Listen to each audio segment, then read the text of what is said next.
Hello everyone, welcome. Thank you so much for joining me for this. Let's talk about AI today. So we've got for this hour together, which is going to be quite an interactive session where we talk about AI. And this is going to be, like, I've positioned this as specifically for healthcare leaders. But of course, I think if you're a leader in any sector, in any industry, I think you'll get value from this. So we've got an hour together. This is being recorded. So if you're watching the recording, hello everyone. If you're watching the recording, you don't get as much value as if you're here live, but I'm sure you'll still get some value from it. So my 3 rules of engagement in all my presentations are these 3. So first of all, I want to give you some things to think about. And can I invite you in the hour that we've got together, just think a bit bigger than you normally would in your day-to-day work, because it's easier to do that and then step it back when life gets in the way than to only think small or be restricted in your thinking now and then try to expand your thinking later. And the second thing is be a bit playful, especially if you're here live in the room. There are going to be definitely some opportunities for you to ask me questions, but also I'm going to ask you some questions and just ask you to engage in the session itself. So if you're not familiar with Zoom, one of the things that you can do is you can see these little reaction buttons on the bottom of your Zoom window. If you can use those at any time during the session to kind of let me know how you're feeling and let the rest of the room know as well. So in fact, let's do that now. So how are you feeling at the moment? Just use one of the Zoom reactions to just tell me how you're feeling. Okay, so it's good, some love in the room. That's good to see. I think there's some chocolate in the room as well. That's good to see as well. Okay, great to see. So please use that throughout the session because it helps us feel more like a room together. The other thing I'd love you to do is I'd like to know where you're from. So if you can just in the chat, just type in what city or town you're from and we'll see where people are from. I think it's going to be mostly around Australia. So I've only shown really Australia, New Zealand and a few areas around that, but we'll see where people are coming from.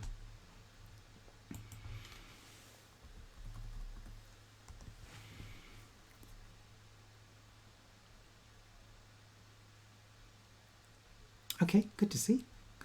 Excellent. Okay, so we've got some people from different parts of Australia, and I always when I run my online sessions, I know there are some people who are here from different parts of the world. And today, given that we've got people from only in Australia, ask whatever questions you like, but where I can, I'll be specific and talk about things that are specific to Australia, AI, and also specifically in healthcare. The last thing that I'd love you to do is to take away some ideas and put them into action. So my goal today is that by the end of this session, you won't know exactly what to do with AI, but you'll have broadly an idea of which of 3 areas of AI you're going to invest in for yourself, for your teams, and even for your organization. And we'll talk about what those 3 things are. And in my experience, most leaders and teams invest in all 3 areas, but at different levels. And the balance that you choose, the mix that you choose, is really important, because if you do it right, based on your resources, your time, your priorities, your AI capability already in your team, if you do it right, you'll get a lot of value out of AI. But if you don't get the mix right, you can waste a lot of time, you can spend a lot of money, and it can also be risky and dangerous. So my goal today is that you'll end up with some idea of the sort of mix that you're going to have for yourself, your team, and your organization. Okay, I'd like to know how you feel about AI at the moment. So if you can just type in the chat in 1 or 2 words, how do you feel about AI? So just type it in the chat and we'll see what people are saying. Get some idea of the sentiment in the room.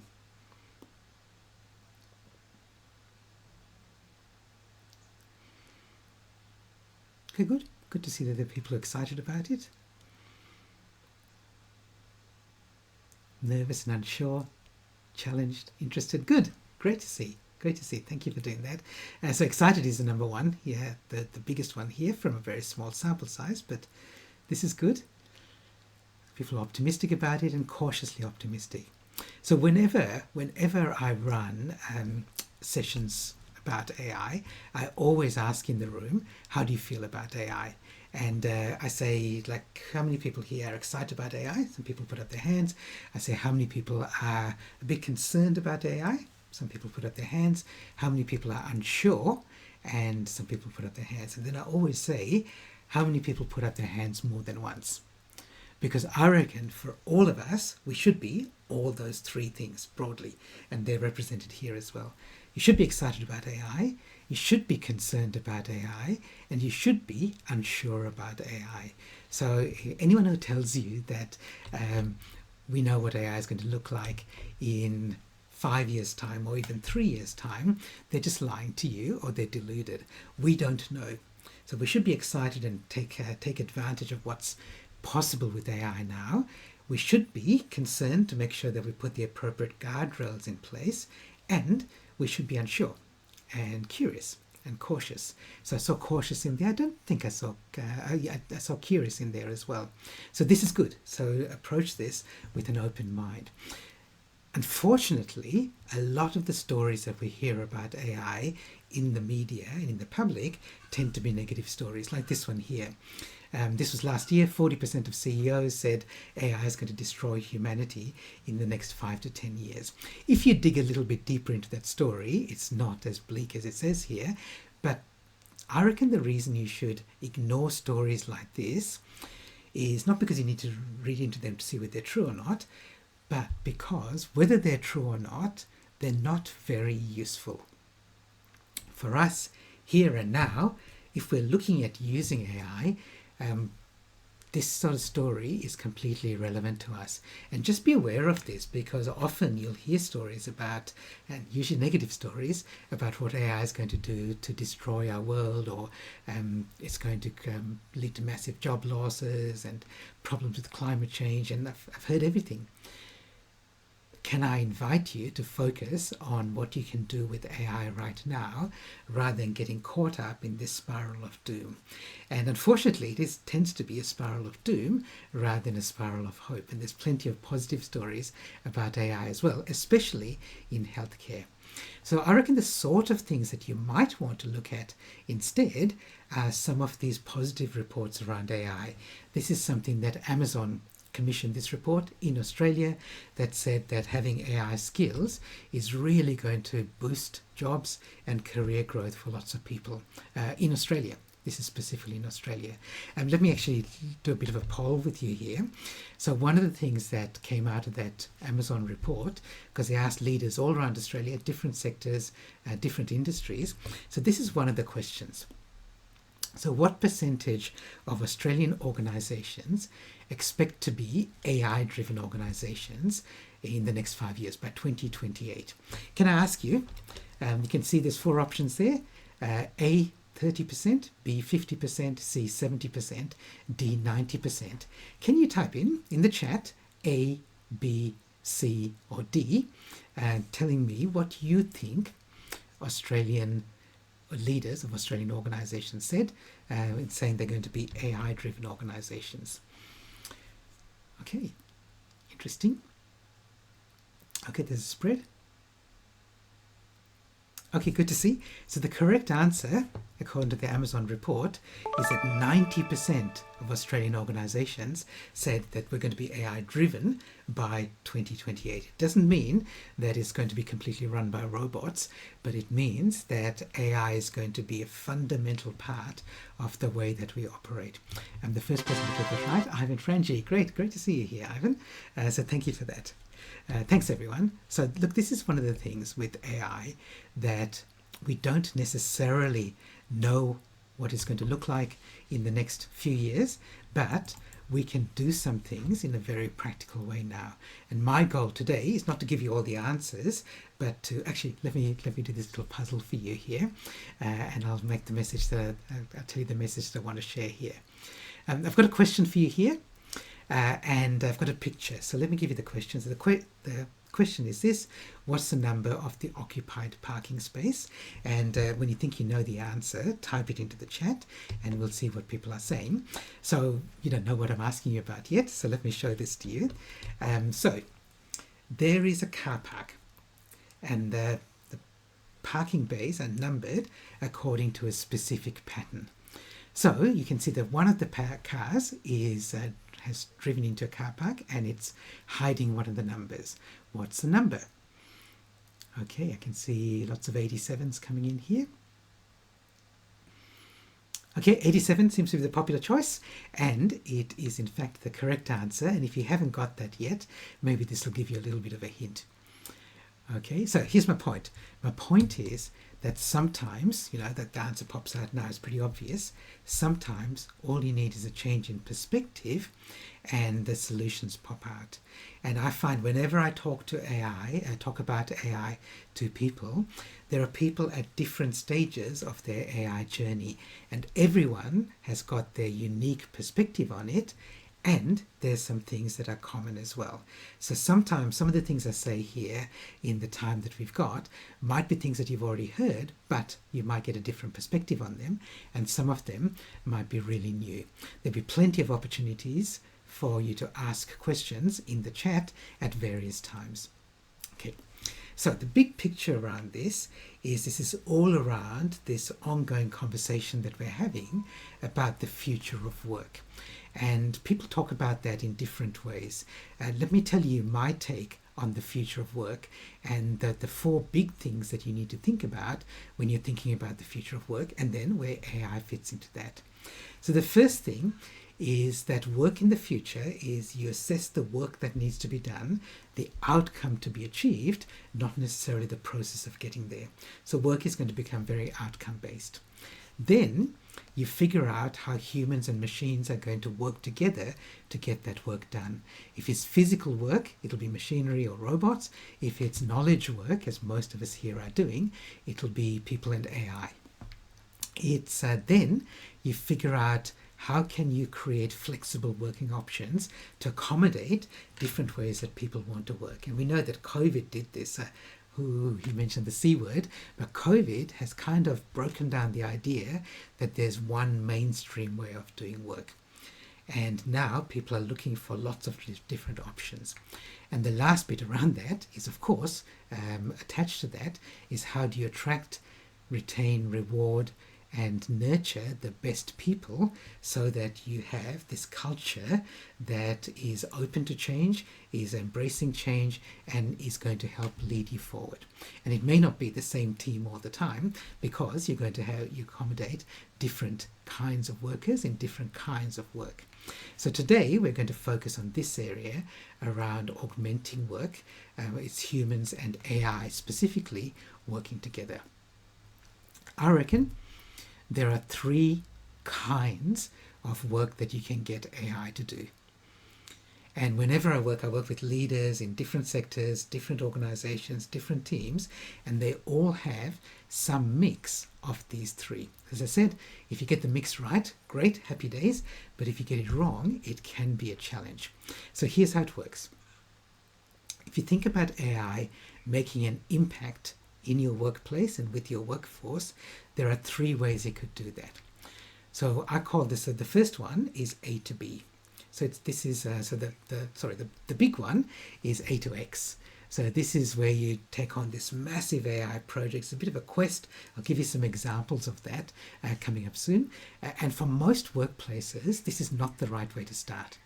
Okay, it's definitely the big thing to do. I'll give you some healthcare specific examples of that.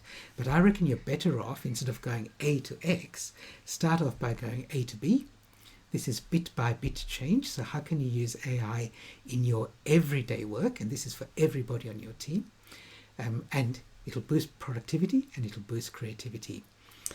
And the second one, or the third one, if you look at it, the second one in the sequence is A to P. This is project work. So this is, you're using AI, not just every day, but you're building these small scale AI projects that are going to make a difference in your workplace and your workforce. For most people here today, I reckon this idea of A to B and A to P is the way that you'll get the most value. But let me show you what I mean by this A to X first, and I'll give you some examples and I'll stop. You can ask me some questions about them. And given that we're talking about healthcare specifically, let me give you some examples of some quests, some big things that are happening in AI in the healthcare space.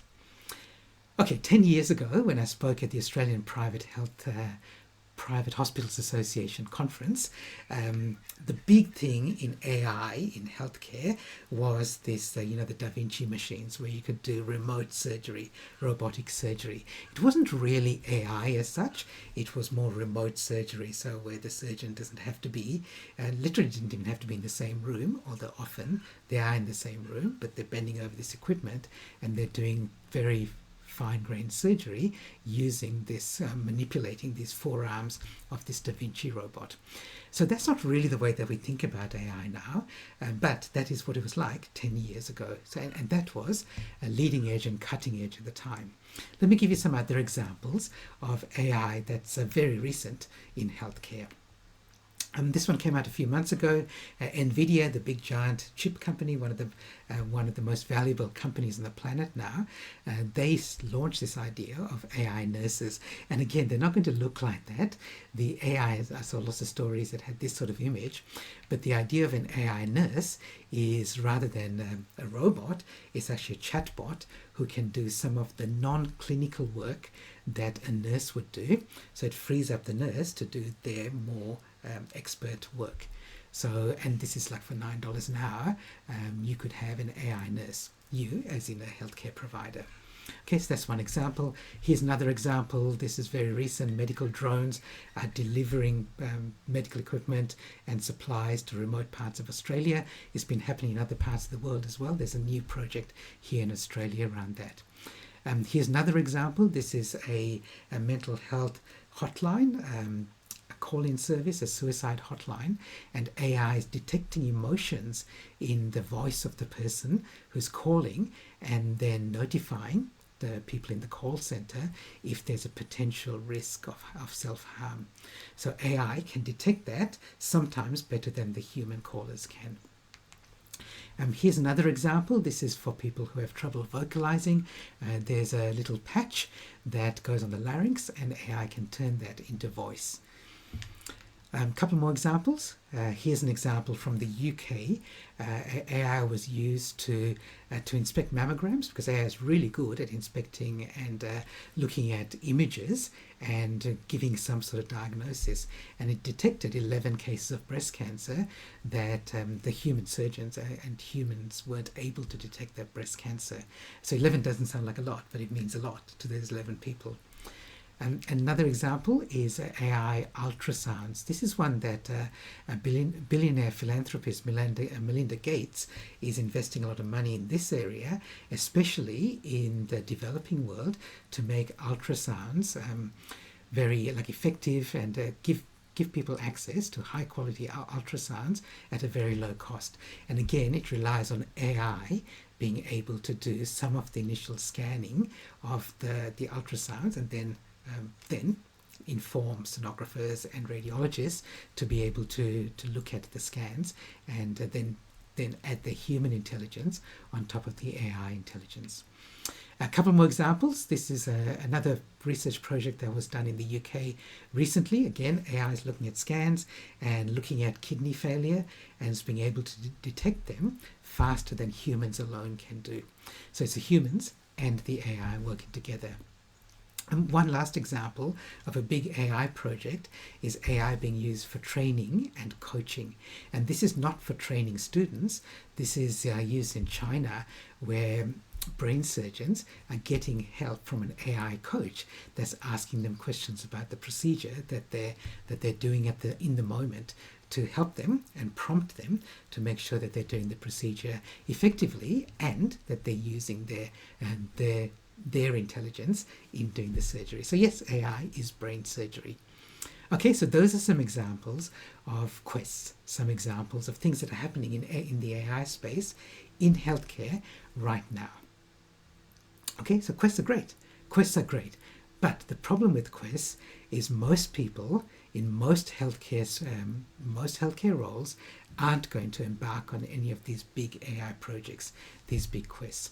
You might be doing some of that yourself. So I know there are hospitals in Australia, in Perth in fact, that are using these Da Vinci robots now. They're using the latest version of it, and there are some of them using some of these ideas like AI to help with scanning, but a lot of it's not happening at the moment. Ask me some questions now about this quest before we move on to the other one. Before we move on to the other two areas.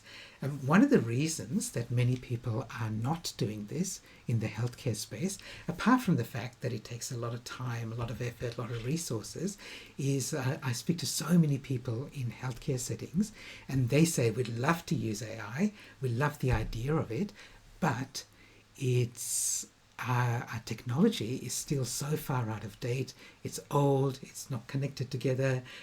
We'd have to upgrade all of that before we can start thinking about applying AI in our roles. Okay, and that's a really important factor. A big deal is getting the technology AI ready before you start applying AI to it. When we look at these other two areas, it doesn't require as much work to get that in place. Okay, so I don't see any questions coming in yet, which is fine. There are plenty of opportunities to do that coming up soon. Again, at that Australian Private Hospitals Association conference 10 years ago, I shared this quotation, which is a bit confrontational to some of the people in the room, from Vinod Khosla. He's a tech entrepreneur in Silicon Valley who now invests a lot in the future of healthcare, and he said this in 2013. He said data science and software will do more for medicine than all the biological sciences put together. And we're seeing the start of that now. It's not saying that it's already doing more, but it will be doing more because the data that AI is going to be working on, that AI can use to work on, will be able to do medical diagnoses and medical treatments better than our understanding of biological sciences. In fact, Vinod Khosla last year, he's still in this space, and he said too many people are thinking about the negatives of AI, but he predicts that in 10 years, everybody will have a doctor free. Okay, and it's not just Dr. Google, where you're typing in something and trying to do the best with what it gives you, but we'll have access to our own personal physician, healthcare provider, personal trainer in fitness space, and so on. So it democratizes some of the things that previously and currently are only available if you've got a lot of money, or if you've got a lot of resources, or if you've got easy access to them. Just by the way, if you're interested in learning more about some of these big projects around AI, Eric Topol is another person who's been talking about this for a while. The Patient Will See You Now is a book that he wrote in, again, around about 10 years ago, talking about the change where power is in our hands as consumers, as customers, as patients, as opposed to in the hands of the experts. His recent book is called Deep Medicine, and this is specifically about AI in that space. Okay, so in the healthcare space. So if you're looking at these quests, that's the way to look. That's not what I think we should be doing right now. Okay, I think we should be looking differently. Let me see, there's a question here from Ivan. Okay, let me just bring up Ivan's question here because it leads in well to this, to what we're going to talk about next. So Ivan says, do you know of projects involved in getting staffing levels and job loads better balanced in pharmacies and hospitals? Yes. So in fact, we might even talk about that as an example later, Ivan. But yes, there are like AI for, especially in industries and sectors where you have lots of shift workers, and balancing those shifts is something that AI is really well able to do. And so there are definitely some projects in that area, absolutely. It's one of the things that is not a medical intervention, but it definitely helps in the healthcare sector. Okay, so we'll come back to that and some other examples in the next area. So I want to give you just a couple of little principles around the way that you think about quests versus these next things that we're going to look at. So I speak to a lot of leaders and they're looking at what's the best way, what's the best absolute gold standard of introducing AI into our workplace. And this is true not just in healthcare, but elsewhere as well. And I go, look, you can look at best or you can look at first. So you can look at what's the ideal thing that we're aiming for, or what's something that we can do right now to get value from it. So I would rather than saying, let's look at the absolute best thing that we can do, let's look at the first things that we can do.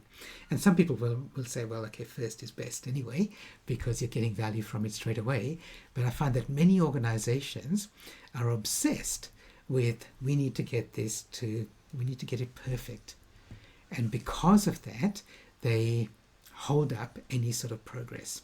So for example, there's an organization that I know, I'm not working with them, but there's an organization, they told me that they're unhappy with the unreliability of some of the AI tools like ChatGPT, which is true. ChatGPT can sometimes make up things.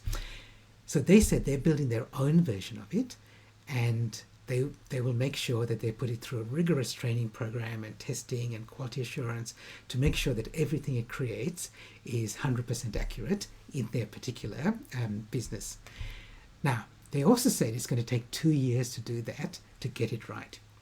So immediately some red flags. So first of all, when they say 2 years, it might actually end up being 4 years. Second, AI is changing so fast that what they create will already be obsolete by then. And third, how can they be sure that it's still going to be 100% accurate? But most importantly, for 2 years, they're not letting their staff use any of these AI tools until they've got this project, this perfect project in place. That's not what we should be doing. So, for example, we should not be looking at massive AI transformation in our organizations unless you've got massive resources that you can throw at it. So PwC, consulting firm, has spent $1 billion on their AI transformation. So they've put a lot of resources into it, and they're getting it right. And they're doing the right thing because they've got lots of resources. Most organizations don't have the luxury of being able to do that. So I think better than that, we should look at quick wins from AI, which I'll give you some examples soon.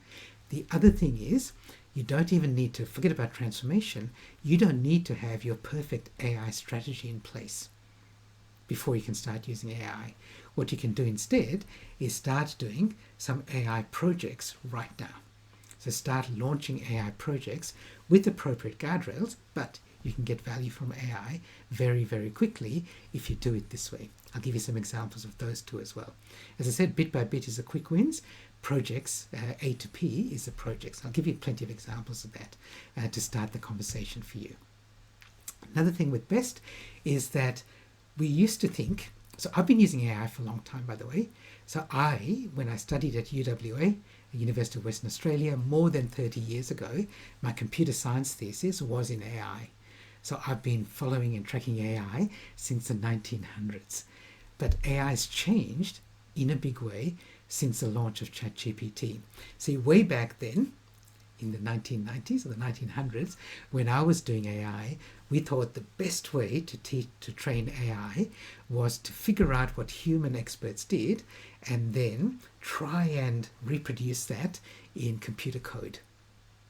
So if you want to know how a cardiologist or a cardiothoracic surgeon looks at a scan of the heart, you go and find the best in Australia and you say to her, okay, what's the first thing you look for in the scan? And she might go this. And then you program the computer to say, first look for this in this image. And then you say, okay, well, now what? If this happens, if you see this, what do you do? And she gives the next step, next step, next step. So we train the AI the way that you look at an expert and you train it to do the same thing that an expert would do.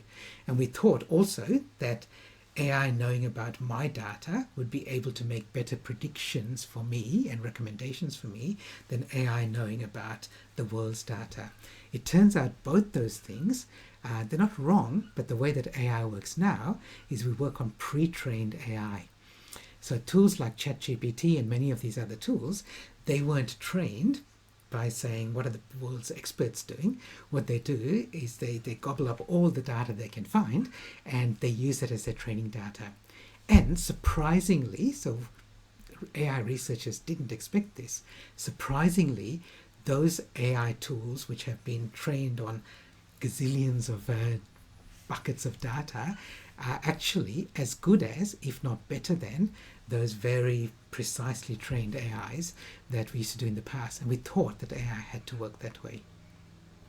So my point behind this is use the tools that are already out there. And just because they haven't been trained on your data or your patient's data or your employees' data, it doesn't matter. They're still pretty good. Not perfect, but they're still pretty good.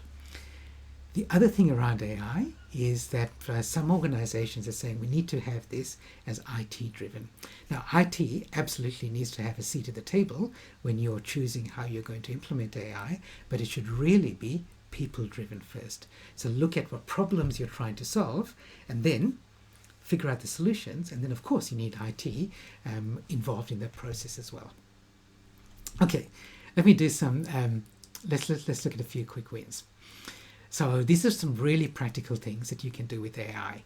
And these are things that anyone in this room can do regardless of your role. That's my goal here with the quick wins, is things that you can do as soon as this session ends, that you can start using AI for these sort of things. Wait till the end of the session, because I'll also show you some things you need to be aware of in terms of guardrails when you do this. But you absolutely can get some quick wins from AI right now. Okay, so let me explain the principle behind this. So think about well, let's start by going, if you imagine this is all the time, the hours that you spend in a week. Okay, doing everything that you have to do in the week. Now, some of that time is the stuff that you're using your brain.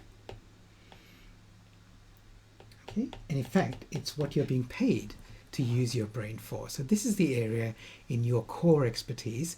These are sort of things, it's not a very good picture of a brain, but you get where I'm going. These are sort of things that you're expected to use your brain for and really what you're being paid to do. That's good if you could spend all your time in the week doing that. Unfortunately, that's not practical because you'd love to spend more time doing those things, but you also have to do everything else that gets in the way of that. So what are the sort of things, can I ask you, just type in the chat, what are the sort of things that fall into this everything else category, which is not your core expertise? Just type in the chat, what are the sort of things that you do in a typical week that aren't necessarily your core expertise? The sort of things I usually get are things like meetings, emails, what else? Commuting. What else? I'm having a look and see what people are typing in chat. Looking up issues. Okay, is that research, Tracy, I think?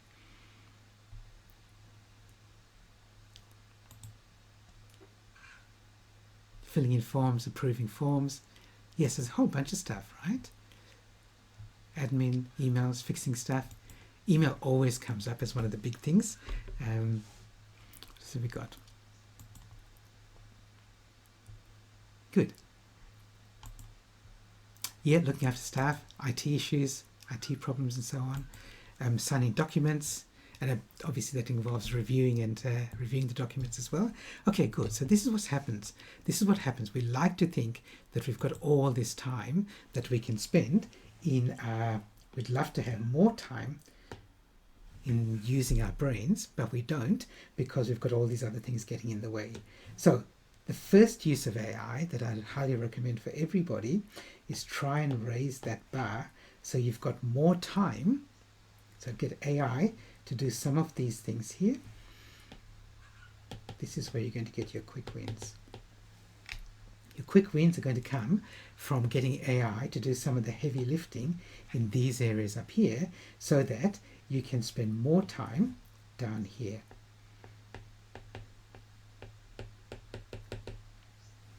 Okay, for your expertise, not for AI to do those things at the bottom, but for you to get the AI to do, for you to get more time because AI has done some of that work for you.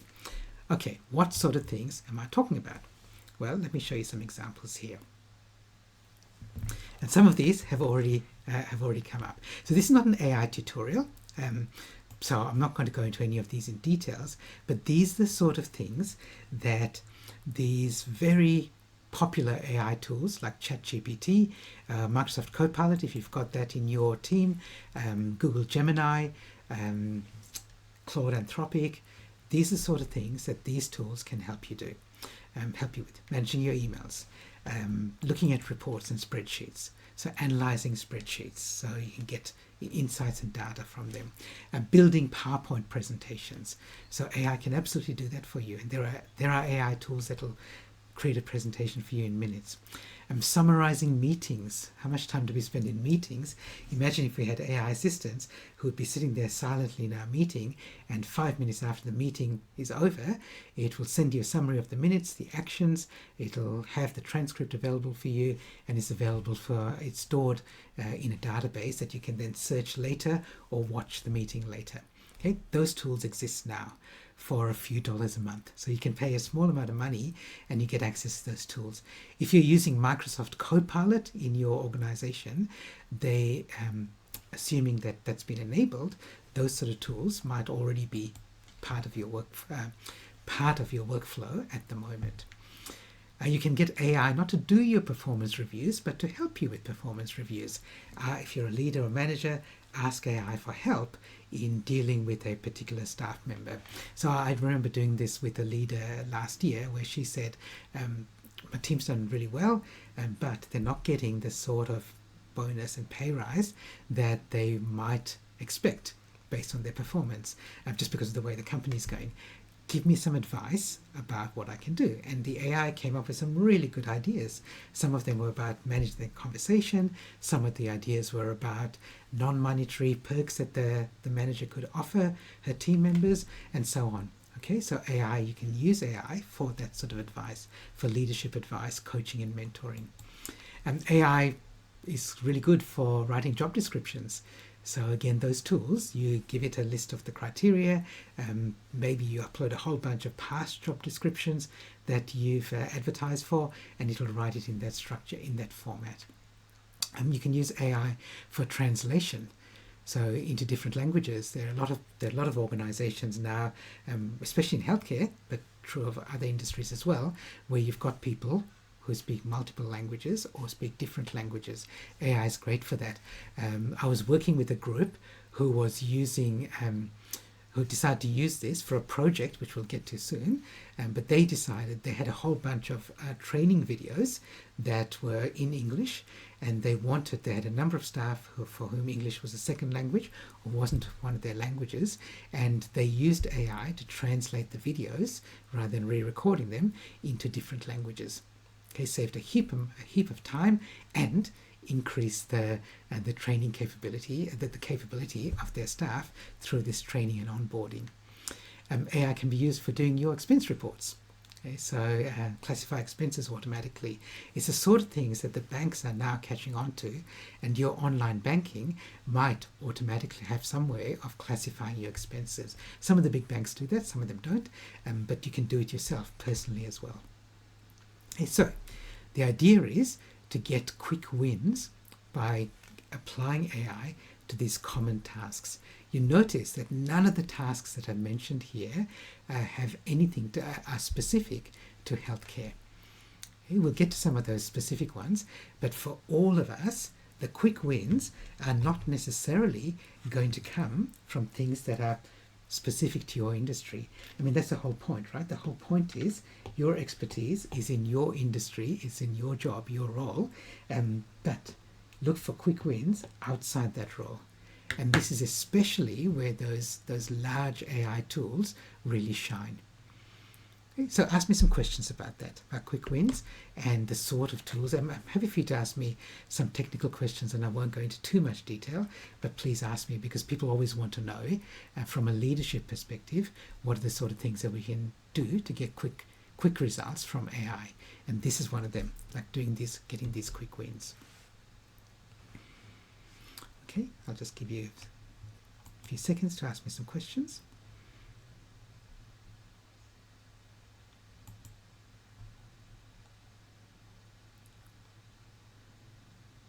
Okay, so before we go down to the projects one, I want to jump ahead to some of the guardrails you need to put into place when you start using these tools.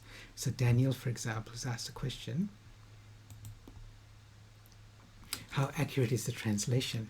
So this actually leads to like a bigger question, Daniel, about whenever you're using these big AI tools, you use it as a starting point, not as the 100% expert. So what you need is you actually need somebody to review the translations and assess the accuracy.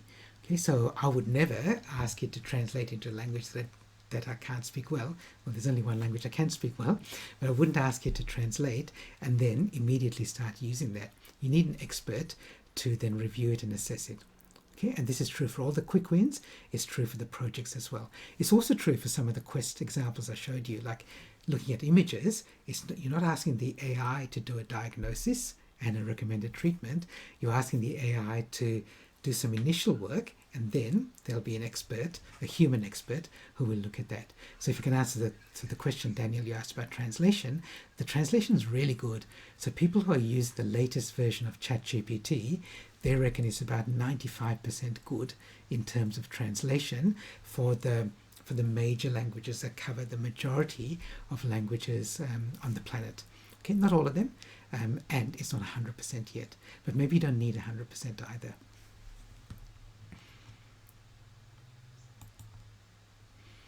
Okay, so Ivan's question, what are leaders most commonly using or looking for to get quick wins in teams or speeding outcomes for departments? Look, if you're asking about the AI tools, Ivan,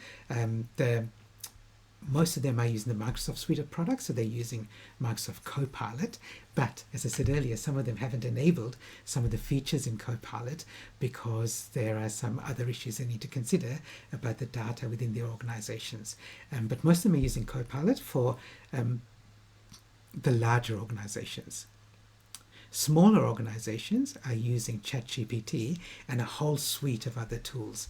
So one of the other things that I do whenever I talk to people about AI and they say, what tool should I use for classifying my expense reports? I say, there's somebody that knows the answer to that better than I do. It's ChatGPT. Go to ChatGPT and say, I want to classify my expense reports. Give me 5 tools that I can use right now for that. Okay, so I try to resist giving recommendations, except for ChatGPT and Copilot, because they're 2 of the big ones, and lots of organizations are using that. Yep, and I can see some people talking about other tools in there, but again, like I'm resisting the temptation to do that because those tools go out of date very quick. Not out of date, sometimes they're superseded and there are better options out there. So yeah, so I'm careful about that. Okay, as I said, I want to jump ahead to this area here, which is looking at some of the things to be careful of. I want to just spend 5 minutes looking at some of the guardrails that you might want to put around that. Does anyone know what this means? Primum non nocere. Non nocere, depending on the pronunciation of which version of Latin you learnt. Does anyone know what that means? So in the healthcare setting, particularly this came from healthcare, it means first do no harm. Okay, first do no harm. Exactly right. Some people have got that. So this is the thing when you, especially in healthcare, but it's true elsewhere as well. So you could look at making sure that the way that you do it, use AI is making sure that you protect your employees, your organization, your reputation, or obviously your patients as well, and you leverage AI. And what you want to do is both of those things and find the right balance between the two. So let me ask you a question. In fact, I've got 3 questions for you, and they're all around this thing around flying. And for each of the 3 questions, I'm going to ask you, please, to type in the chat, yes or no. Okay, so here's the first question. We've seen lots of stories about turbulence in the air, doors falling off planes. We see a lot of changes in flight schedules and so on because of the effects of climate change. So let me ask you the question. Do you feel comfortable flying at the moment, like flying at the moment? Can I see yeses or nos in the chat? Okay, so most people, like 90% of people, say yes, feel comfortable flying. Okay, good. Okay, good. Question 2. Let me clear that one first. Okay, so question 2, again, yes or no. Do you know that like 90+% of your flight is done on autopilot? So it's AI doing this, right? So the question is, wrong question. I shouldn't have, I jumped ahead. So given that most, like 90%, 95%, 99% of my flight, I'm flying to Sydney tomorrow, more than 99% of my flight will be on autopilot. There'll be, pilots will take it up in the air and then put on autopilot and, I don't know, do Wordle or whatever, and then take care of the landing. Do you still feel comfortable flying? Yes or no?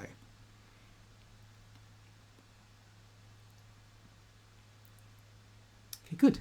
Okay, question 3. So still like 95% are comfortable. Okay, question 3.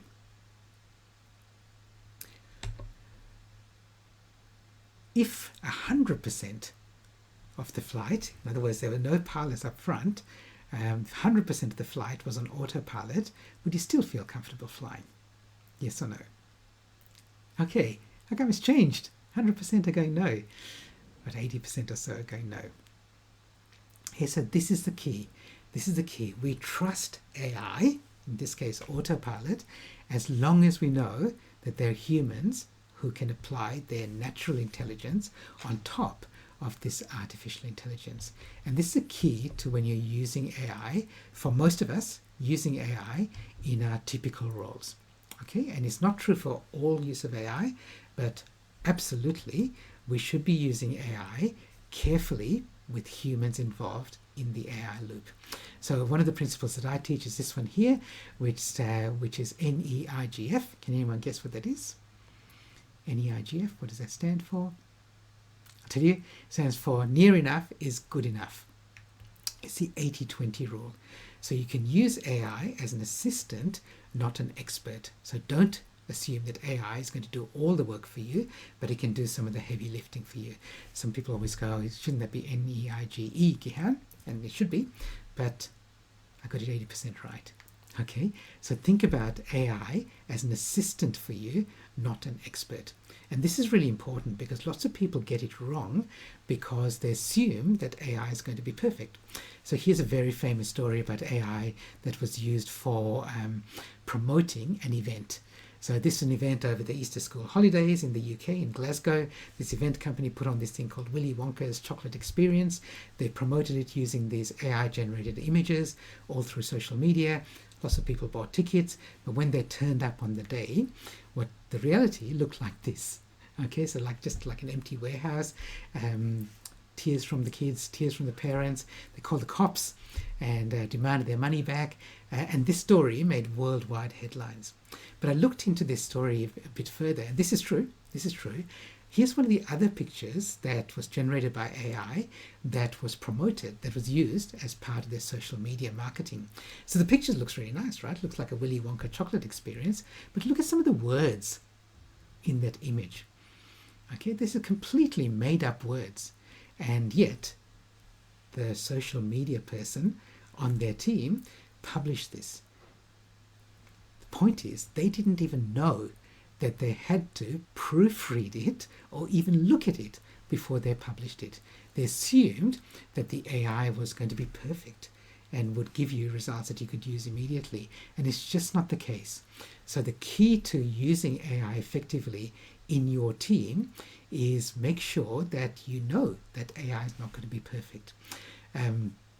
I always share this idea around AI, around learning and risk and return. I'm not a financial advisor, never been one, never played one on TV, but I'm sure that all of us have heard some version of this. Low risk, low return, high risk, high return, right? Now, I'm very, very grateful to somebody I know who was teaching wealth education courses more than 20 years ago. I went to his course and he said to me one day, we were having a one-on-one chat, he said, this is rubbish. This is Paul's words, not mine. He said, that's not the way that you should be looking at risk and return. What you should be doing is looking at knowledge. And what his principle was, it just doesn't sound as sexy, but his principle was high knowledge means low risk and high return. So make sure that you learn and educate yourself and people in your team about using AI effectively. Okay? Because that's what's going to make your use of AI safer. And for you as a leader to be doing it more responsibly. Let me jump back to talk about projects. Okay, because we talked about those quick wins. The quick wins are the things that you can get every day using AI. That's why I want to jump ahead as well and tell you about making sure that you're using it safely. And we haven't gone into all the safety sort of things around using the AI tools, but you do need to do that before you start doing it. So before you, if you're trying to use it in a healthcare setting, before you upload patient data to ChatGPT and ask it for what it thinks, make sure you understand the ramifications of doing that, the consequences in terms of confidentiality in healthcare, also understanding some of the issues around privacy and where data needs to be stored, according to the Australian Privacy Act, specifically as it applies to healthcare. Let me give you some examples of some projects here. Projects are things that you use to add value, that generate value. And I reckon they're the things that you can't do immediately. So we talked about some of those quick wins that you can start doing straight away. But not everything is going to be something that you can do immediately. You can't do everything in just learn a little bit about AI and start using it every day. So then you look at what some of these projects are. And I reckon a project might be, say, 3 or 4 months. When I work with clients, we do 90-day projects, small scale projects using AI. And the idea is they've got to fit one or more of these 4 categories. Save money or make money, depending on what sort of organization you're in. Save time or boost productivity. Some of the quick wins will do that as well. Reduce stress or increase employee engagement. Reduce stress or increase the happiness in the workplace, or increase engagement, whether that's internally with employees or it's externally with your customers and clients. So you're looking at these small scale AI projects. Let me just run through a few of them for you. And these are picked things that are happening in healthcare settings already around the world, but these are small scale things that I reckon many organizations could do. One is to use it to track inventory, track stock. Another one is to manage energy use within your premises. Okay? Manage and optimize energy use. Another one is around scheduling. So Ivan, you asked a question earlier about scheduling shifts for staffing. Is also being used for scheduling appointments with patients and with clients. So for example, I saw an example of an AI app that's being used to try and figure out, based on patients' past behaviors, to attend professionals at a medical practice, what's the likelihood that it's going to be a long appointment, or that it might be a no-show, the patient doesn't turn up at all. And based on that, be a little bit smarter about how you do your calendaring, how you do your reminders, how you do your follow-ups, and so on. Another example is around quality control with the physical equipment you've got, as well as some of the services that you're offering. Aged care safety, I was working with a group recently, and they have residential aged care, but they also help people with aged care in their home. And one of the things that they're using AI for is they're going to hold up their smartphone they're going to a person's home, hold up their smartphone and ask AI to do an analysis of potential dangers for seniors living in their homes. It can do sentiment analysis. So if you've got some sort of social media presence, or you're getting lots of feedback and comments, AI can be used to assess those and give you an idea of what people are saying about you and even to you. It's very common now to have chatbots on websites. 5 years ago, it was quite expensive to do that. Now it's very easy to have a chatbot on your website, so that if you've got a difficult to navigate website, you can have a chatbot that people type in a question and it'll redirect them to a page which has got the answer on it. And also they can just speak at the website, because it can be audio powered, voice powered, as well as just typing. Another example internally in organizations is AI is being used a lot to customize training for people in their career growth.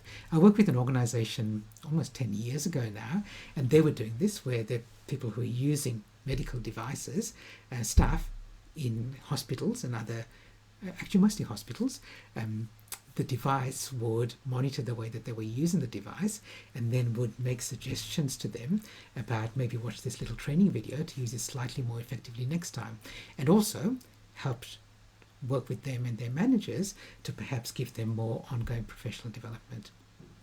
Okay, so I know this is very quick, but I gave you some examples of some really practical projects that that already being used in healthcare settings, which don't require you to do massive IT upgrades or massive transformation of your whole organization to be AI ready. You don't even need to have a formal AI strategy in place. These projects, which are people driven, can actually make a huge difference for you to start getting value from AI right now. Happy to talk to you later about any of these projects. Yeah, absolutely happy to do that, because when I do this with organizations, they and I are just blown away at the sort of things that the teams can generate using AI, because these are the teams who are actually doing the work.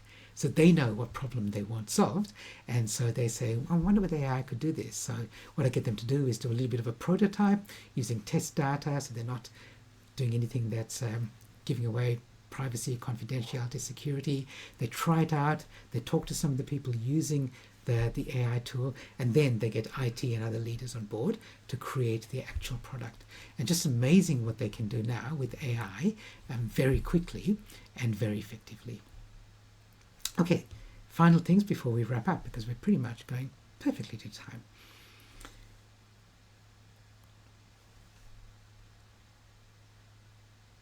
A couple of little things I'll say around leadership. For you as a leader, one of the questions to ask, and I recommend all leaders ask this, is who are the AI champions in your team? And champion has actually two meanings here. One is who are the ones who are really good at AI, so they're the champion, they're the top of the ladder, but also who are the ones who are going to champion AI through your team and through your organization. Interestingly, I just had another presentation like this a couple of hours ago, and somebody asked a question which I often get asked. They said, we just advertised for a job, and some of the people who replied, they obviously their response had been written by ChatGPT. So do we go, they're too lazy to even respond properly to this application? Should we just discard the application straight away? And I go, look, that's one approach you could take. The other approach is to go, look, these are the people that we want, because they're already using the latest tools, cutting edge technology to try and solve a problem that they've got, which is to get a job, or at least get an interview.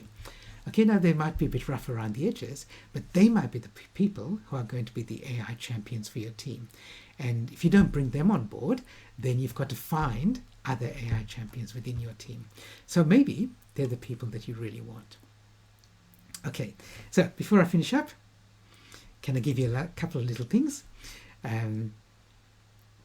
Steve says, how do you distinguish between the two? Well, the question is, Steve, like that should not be a reason for you rejecting them. It might be another point in their favor. You're not hiring them based only on that one thing. Did they use ChatGPT in their response? So that's not the question. As Tanya says, yeah, you interview them, right? So it's one of the criteria to decide whether they go into the yes for an interview pile. Okay, and I think for me that would be a positive rather than a negative.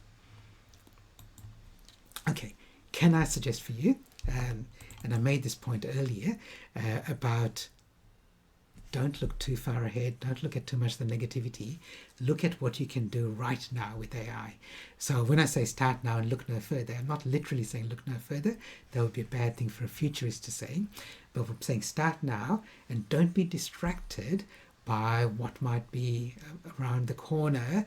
If you're saying the corner is 5 years or 10 years, we don't know what AI is going to look like. I am going to finish by doing one little puzzle here, which I have done before, so some of you might have seen it, and that's okay. So this is a puzzle that I remember reading about in primary school. And so let me show you the puzzle with you. And it's a little bit of, you just have to type the answer in the chat.